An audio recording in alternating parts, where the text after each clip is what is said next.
So, you finished everything that you need to do in Tower Fantasy. You did your dailies, burned your resin, grinded your support points, got your gifts from all corners of the earth, and many more tiny little checks to do every day is done, down pat, ready to rip for more. What can you do that is meaningful to do that you should do in order of importance, because we still are busy people? Well, I'm glad you asked. Today, ladies and gentlemen, I'm going to be breaking down everything that you can do in Tower Fantasy that you should do throughout the entire week. Alright, so in order of importance, the Bygone Phantasm.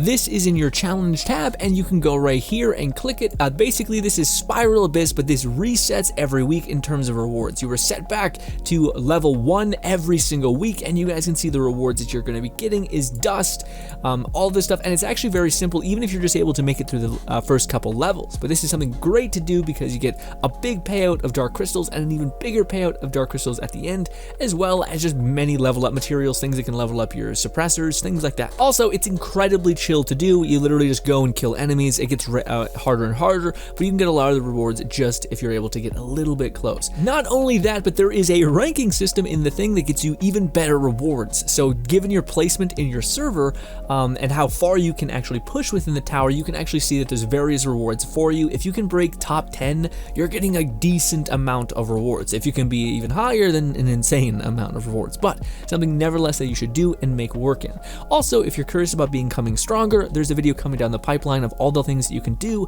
to leverage strength and what you should do in order to get supplies to then get stronger. Coming down the pipeline. Give me some time, please. So after that, the second most important thing you can do is something called Frontier Clash.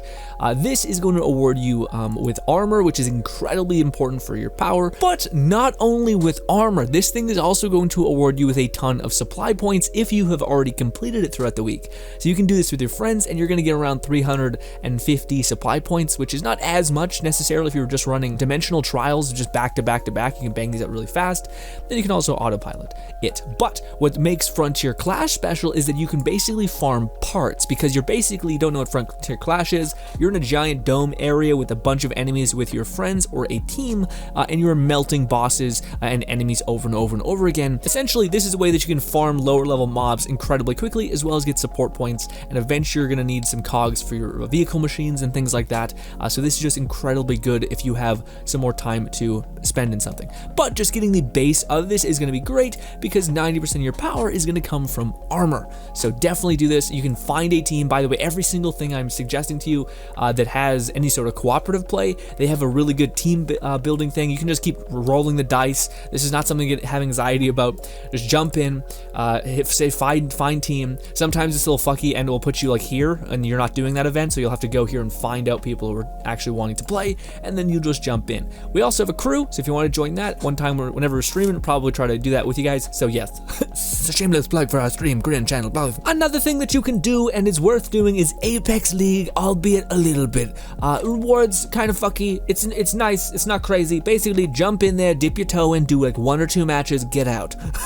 If you want to delve deep, there are rewards here, but doesn't take too long. Jump in there, get your ass kicked, jump out, you get some stuff for it, you're good. Check it off the list, you're done. And of course, because we're here, we're gonna check out Void Rift. Void Rift is really good, but it is also something that requires a good bit of team play. So this one, it even stresses you when you're just starting it, like, you could find a team, it's gonna get rough. But still worth doing, especially towards the weekend. Now, why am I telling you guys this, all of these specifically, that you should do by the week? Specifically Frontier Clash, Void Rift, and Bygone Phantasm. Well, they all reset within the week. Well, you guys can see that we have 1 out of 3 attempts, 3 of 3 attempts here. So if we click this, you guys can see, if we go to the arrow, that basically you get attempts every single Tuesday, Thursday, and Saturday, and then it caps out at 3. So if you're not jumping in at the very last point Saturday, given you've already expended all your tries, then you will basically be losing momentum. Now, granted, you can do it Monday as well. Tuesday is when you start losing stuff, because that's when you start getting stuff.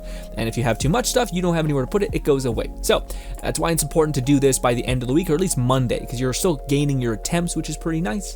But yes, again, try to do that. Again, whenever you see 3 of 3 here, bad you. do things. No good. And lastly, we have Wormhole. It's basically a roguelike situation. It's got a shop. You'll get a currency. You can grind this out really quick, get your little base reward. As you guys can see, you get rewards for doing a little bit of this. Just jump in, grind it. Again, all of this stuff is really just something you can quickly do. If you want to binge it all the way through, you can. But yes, but this is the reason why this is not in such high importance is because there's no attempts like these ones with little brackets here. These are timely. You have to do these or else you're at a loss. This Wormhole is going to always be there throughout Monday. I do believe it resets every single week, so you're still going to want to jump in there and try to get your rewards, get your ranking up and stuff like that, because you're going to be able to buy armor pieces with that currency that you're going to get from here, which is actually good. Specifically this, which is going to give you attack percent and critical rate usually by getting this, so definitely worth buying that if you have excess money hanging around. So yeah. Okay, so that's all the weekly schmutz basically done that's timely and that you should absolutely do. Specifically Bygone Phantasm. I've let that not be attained for a while. Rough. Just jump in there, kill some enemies, go through the floors, resets every week. You get a lot of rewards, specifically ones like this, which are used to upgrade various things that you really want. Great. Now, outside of all that, which is your weeklies and the importance of doing them, again, all of them are very chill. Just running them, do them once. They take maybe like 10 minutes with the exception of Noble Phantasm. Bygone Phantasm, whatever it's called. Fucking damn it. Got to stay his fate stay night. God damn it. So forgive me in advance for, hitting low hanging fruit. Story is what you could do. Yes, a lot of you are already back to back on story, but if you haven't been doing it, it's important to do it. It gives you various things to upgrade your character, like suppressors and things like that, as well as just gives you access to certain map and teleportation points. It's very good to do. Definitely grind that if you have been leaving it to the side. The second thing that you should probably bang out and do and make sure you're maxed out in progression is basically runes. And you can see that I've not been taking my own advice. I haven't done it yet. I'm gonna do it. But yeah, runes give you a great things just like this, which can help you level up your suppressors, things like that. It's great. You get new versions of these every single time you level up. And again, you're on a level cap, and if you're doing the story, you're gonna be constantly unlocking levels probably every couple days, especially if you get to 40 past that. It starts getting a little bit slower, but still, these are something that you should absolutely bang out and do because the rewards are insane and very good. Good. And this is the last big poo before we start going into the nitty gritty stuff. If you go to this and you go to backpack, you can go to currency, you basically can find all of your materials. Basically, support point store resets every week. What you should absolutely buy is something called this, or this right here. Basically, it allows you to get greater yield when opening up certain boxes. That's incredibly good. So when you do certain joint operations, you can get incredible rewards given you use one of these. Now, granted, it is quite expensive, but it's not, especially if you do the either Frontier Clash where you're just grinding bosses and helping people out. Granted, you'll have to deplete all of your resin in order to basically be able to do that. That's gonna give you a lot of support points, but you can also do dimensional tears if you have no resin left, and you'll basically can do this really quickly. You get 150 every 2 minutes maybe, and you can even less than that probably, and you'll just have enough support points really easily just to buy 1 or 2 of those, and you have 3 in total, so try to buy all of them. I know it's a little costly, but it's something that you can always use and it will make your progression get catapulted essentially. Also in the sports store, you can also buy black nucleus, and if you even want to grind even more, you can get gold. You can also get a 1,500 support points a day, and that's its cap. If you get anywhere close to that, you're killing it and you're good to go. So this resets, or these things, this and this reset every single week, so grab those if you can. The gems and stuff you don't have to worry about, they're not that important. Another thing that resets every week is your training points. So all of these here, you're going to want to buy any of them. They're all really good, specifically the weapon battery pack is pretty nice. You can get weapon parts and stuff like that. Fine gifts are also nice so that you can level up your characters and things like that. Special gifts also good. Just spend your points, it's good. These all reset every day. Try to bottom out your points within every week, things like that. And every single week the crystal dust store gets reset as well, and you're going to want to buy your boosters and of course your advanced modules. Now how you get this currency is basically just by spending resin, and of course by doing the special void rift, which is the purple things. Again, try to get the gloves, and I think the boots are killing it. You can have a chance of getting critical rate on the boots, or it's the pants. Fuck me, I don't know which one it is. I think it's the boots. Anyways, blind leading the blind as always. So yeah, make sure to basically spend almost all of your currency every single time the week resets, because yes, all the stores are going to be resetting and you don't want to have missed out on all that stuff. Also can give you a gauge on what is the most important thing to do. Oh my god, I need to grind support points because those 2 things can help maximize my progression whenever I go do Phantasm Rift things. Awesome. Go do that. Get that one. Doesn't really need to be said, but one of the things that's fantastic about Tower of Fantasy is how amazing the exploration is and how rewarding rewarding it is. Simply by running around in an area, you can see on your map that there is going to be tons of things. So I can see on my map right there that there is going to be basically a thing somewhere in that direction that is going to be a whole ass chest with wishes and dark matter and special currencies and stuff like that. Also, there's these little tiny little nodes which you can also interact with and get stuff from, kind of like dark wishes. They're a little bit less good. Also, there's chests on the map. Basically, just run around an area and you'll constantly be like, ooh, piece of candy, ooh, piece of candy, ooh, piece of candy. Very reminiscent of like Infamous series. They're that sprinkled out and they're that addictive to grab. Yeah, them damn shard meta. Anyway, so yes, explore the map, and also you're gonna get progression here, which is where it's gonna give you a lot of cosmetics and just overall fun things, specifically things like mushrooms, which can increase your stamina.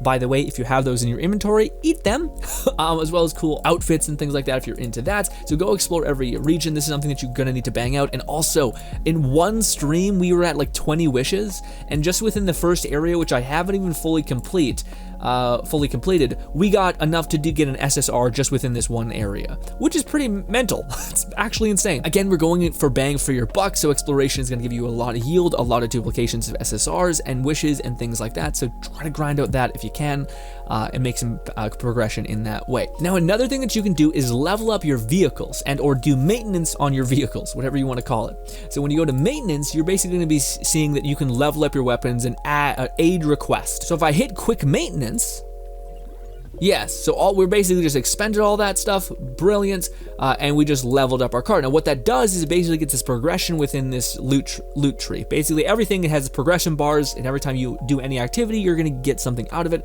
so you can constantly keep doing this, which is quite nice, doing maintenance over a long duration of time. I can go over here, and if I had parts, I could spend them in that, and we'd be making progress in that as well. But maintenance basically is just a way to get a lot of extra currencies like this, which is really nice. How you get those weapon parts is you can do a fortress clash, essentially, or just do boss killing over and over and over again. They drop materials, as well as going into the special terminus area, like the futuristic time travel area, futuristic place. Go there, collect trash, go in the trash cans, collect all that stuff. That gives you parts and gasoline and stuff like that that can help you upgrade your vehicles. So outside of doing maintenance on your vehicles, which you're probably going to be doing just by grinding some of your dailies that I told you to do in that video, by the way, check out that one if you haven't seen it.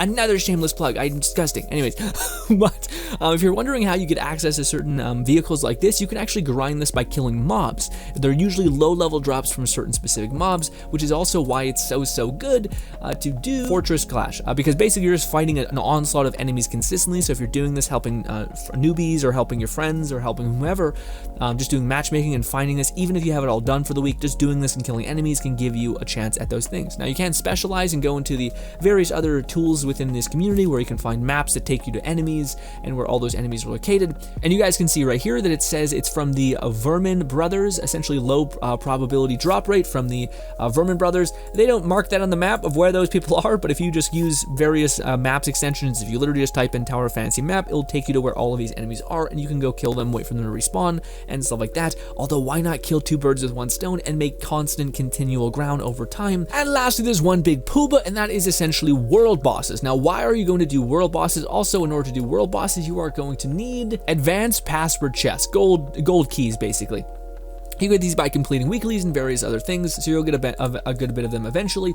But basically, you're going to want to go and do world bosses. This is also very, very good. Granted, it's almost a necessity that you do these through groups. You can't melt, at least unless you're a Giga Whale, you can't melt a world boss just by yourself. But you can go here and you guys can see that world bosses is actually very good to do. You can get a full-blown SSR weapon. You can also get a full-blown Matrixy, which is really, really good. So yeah, something very, very good for you to do, but you have to have keys in order to unlock that, or else you're not going to be able to get it. If you don't have social anxiety, you can just go here, type in one of the various chats to get world boss and see if anyone wants to do it with you.